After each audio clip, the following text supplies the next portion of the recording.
What if I told you that for one of the world's oldest civilizations, some of its most important history wasn't written by its own people, but by total strangers?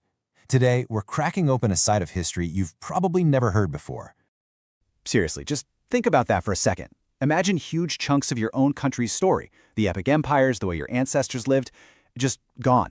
A total black hole. Well, for ancient India, that was kind of the reality, until a few outsiders showed up with a pen and a serious case of curiosity. So here it is. This is our central case file for today. How important were these stories from Chinese and Arab travelers in piecing together India's past? And trust me, this isn't just some boring question from a textbook. This is the key that unlocks lost worlds.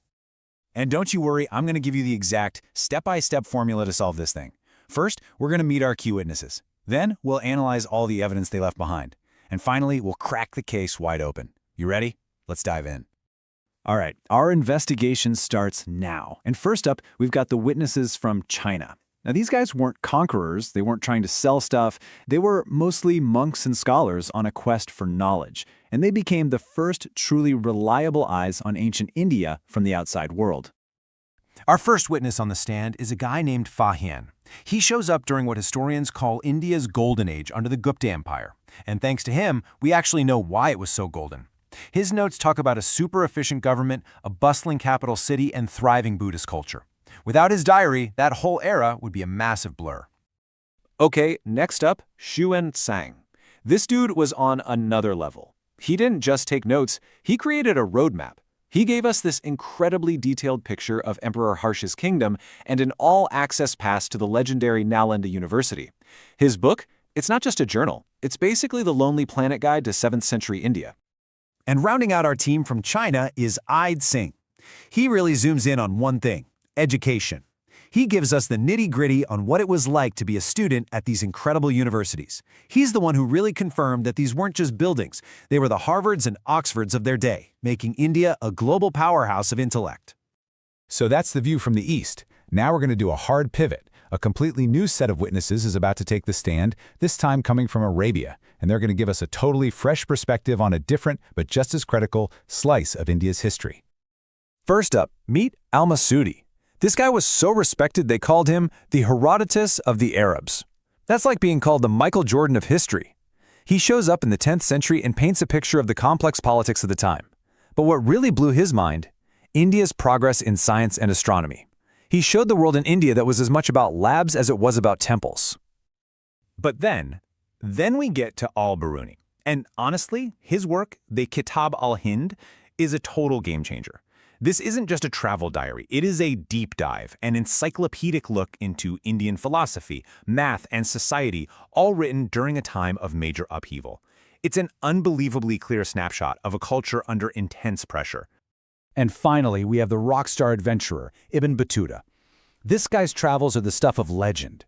He wasn't just passing through India, he lived there for years, even worked as a judge for the famous Sultan, Muhammad bin Tughlaq. His stories are so rich with detail, they make the whole Delhi Sultanate just jump off the page. Phew! Okay, we've met our witnesses, we've gone through their incredible testimony. Now for the really cool part. Let's connect all these clues and finally solve the mystery. So you might be wondering, okay, these are some great stories, but how does an old diary actually help rebuild the past? Right? How do you go from a traveler's tale to a history book? This right here, this is where the magic happens.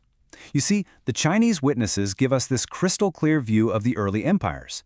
Then, centuries later, the Arab travelers pick up the baton and tell us what's happening with the later dynasties. It's like a perfect historical relay race. One group details Buddhist life, the other documents Hindu philosophy. You weave it all together, and suddenly you have a continuous story that stretches over 1,000 years. But here's the absolute kicker. Their words didn't just describe history, they literally helped us find it. Archaeologists have used the super detailed maps and descriptions from guys like Xuanzang to actually locate the ruins of ancient cities and universities. These old books are literal treasure maps. Okay, the evidence has been presented, all the clues are on the table. It's time to deliver the final verdict on just how important this outsider's view really is. So here's the bottom line. It's not that these traveler accounts are better than the local Indian sources. Not at all. Think of it like this. The local sources give you the inside story, the what. but they can sometimes be biased or just incomplete. The travelers? They provide the crucial outside perspective. They're the independent fact-checkers that help us see the how and the why. And when you combine those two perspectives, you get this, a complete, vibrant picture of the past. Suddenly it's not just a list of kings and battles. We can fill in all the other pieces of the puzzle. What society was like, how the economy worked, the culture, the geography, the whole shebang. And get this isn't just something that matters to historians. Their work is still alive.